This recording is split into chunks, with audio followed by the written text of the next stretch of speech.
Which brings us to the record of the Quad, not very inspiring. It has been around for 13 years and has remained a non-starter. The objectives were always the same, now better defined and more urgent than before, but fundamentally the same, to counter China's growing aggression. The problem is that the Quad was shy of saying it out loud. Will that change now? Here's a report. 4 countries, 1 agenda. Stop China's efforts to dominate the Indo-Pacific. The threat isn't new, neither is the alliance. But in the past, the Quad has been shy of openly declaring its intentions. India, Australia, Japan and the United States make up the Quadrilateral, or the Quad. They met for the first time in 2007. A few years before this, these countries had joined hands for ad hoc relief operations after the 2004 tsunami. The Prime Ministers of India, Japan and Australia met with the then US Vice President Dick Cheney.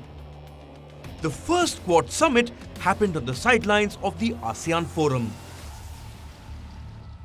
Since then, the idea of the Quad has been around. It has even made news, but fallen short of taking any substantive action. A decade later, in 2017, the alliance was resurrected. The members of the Quad had a working level meeting.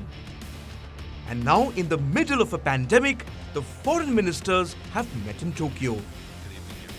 There is a clear sense of purpose, an urgency to take a harder stand against China. As partners in this Quad, it is more critical now than ever that we collaborate to protect our people and partners from the CCP's exploitation, corruption, and coercion. We've seen it in the South and East China Seas, the Mekong, the Himalayas, the Taiwan Strait. These are just a few examples. America is not mincing words. The others are talking with their actions.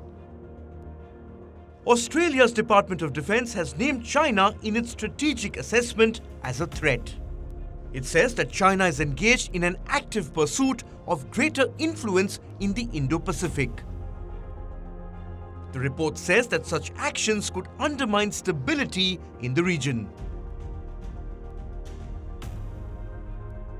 India is already locked in a border standoff with China. Since May this year, New Delhi has imposed curbs on Chinese investments. More than 100 Chinese apps were banned by India. And Japan's territorial disputes in the East China Sea have flared up again. Japan was also the country that first proposed the Quad. Now it is playing host to the meeting of foreign ministers. Events of this year have clearly demonstrated. So what will the Quad do? The United States wants the Quad to have a clear military dimension. Reports say it is considering inviting the air forces of Quad allies for training at the Anderson Air Force Base in Guam.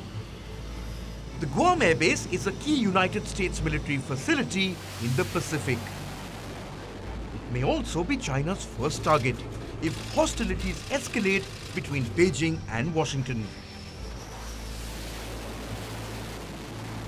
Last month, the Chinese Air Force released a propaganda video that simulated an attack on the Guam base. But eagle-eyed fact-checkers were quick to point out how Chinese propagandists stole clips from Hollywood movies to make this fake video. In recent months, China has made its intentions clear. It is picking more fights and staking claim on more territories. The time is right for the Quad to move beyond being a symbolic alliance. It must set out clear objectives, and each ally must commit to tangible contributions. They could start by naming China as the common enemy first. Bureau Report, WION World is One. Thank you for watching Gravitas on WION's YouTube channel. If you want to stay up to date with what's happening around the world, then subscribe to our channel and don't forget to like and share. Thank you very much for watching WION World is One.